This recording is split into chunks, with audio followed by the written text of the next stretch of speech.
The only thing I might change there, Sue, is nonsensical game of legislative ping pong. It's not nonsensical. I was in Washington. I voted to shut the government down. Right, yes. Now, you know these things from the inside much better than the likes of me and everybody watching out there. I think to ordinary people who've not been in there, it does look nonsensical because we know the result of this. We know that it's going to go to the Senate. We know that they're going to send it back and say, no, no good at all. Let's try again. That seems like nonsense to ordinary people, but you're saying it's not. No, it's not. There's a lot of political reasons why this is happening in this way. And of course, the Senate will probably send it back.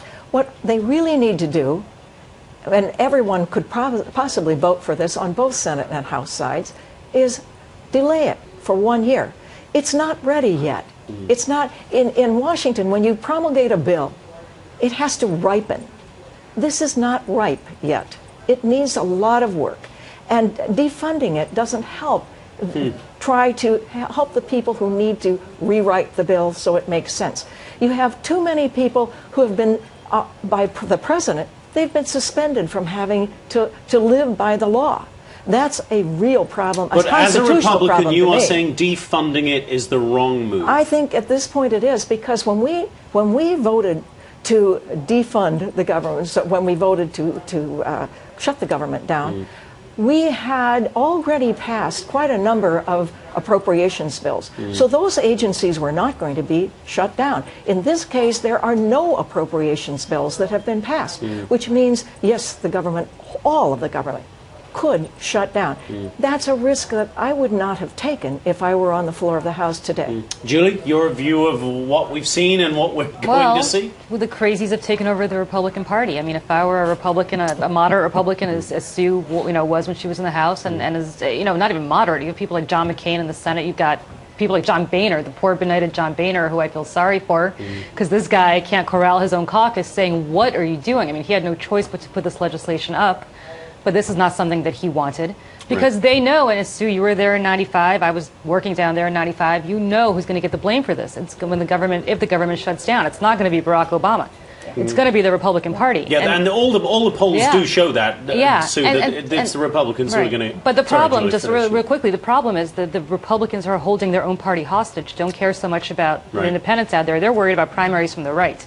And that's what's happened to the Republican Party, is that they stopped being a national party and started being the party of marginal congressional districts, or not marginal, very safe Republican congressional districts that are more worried about saving their own hides from a primary than they are about expanding their brand.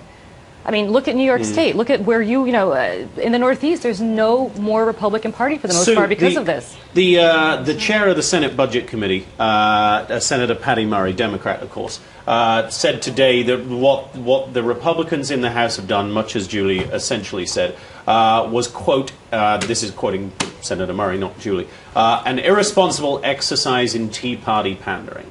I agree. Fair? Not so irresponsible.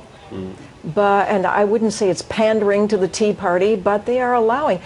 We have to remember, you have Tea Party senators and Tea Party House members.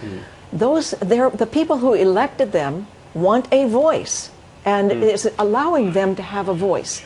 I agree, Julie. It's really tough to be in John Boehner's shoes right now, but he's allowing the Tea Party people and the people who voted for them to have a voice. This is a democracy. That's okay to do that.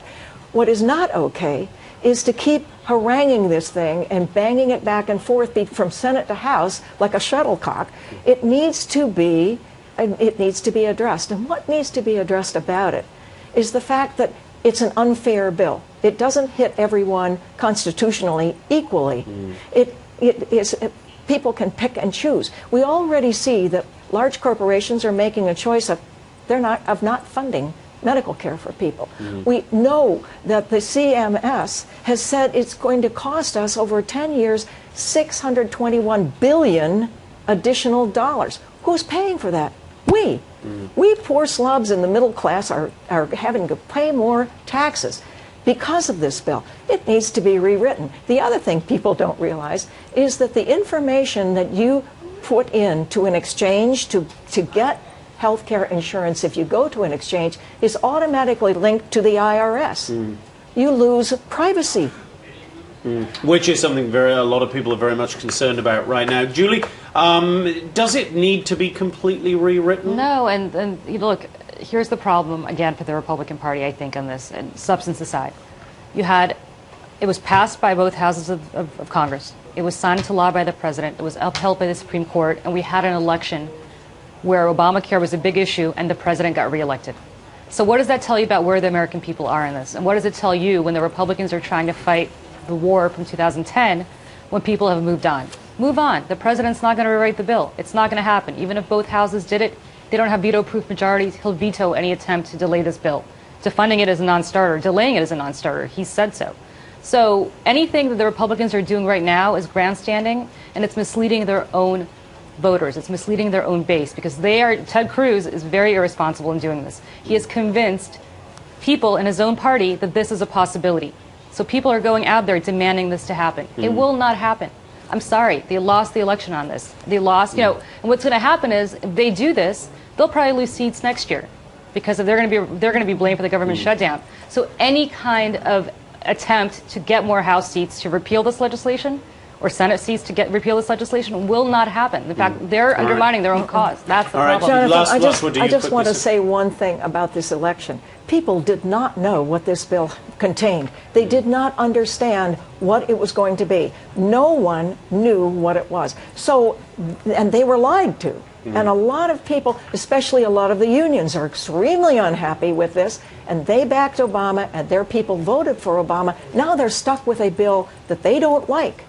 All right. It's okay, we're going to wrap it up there, Sue.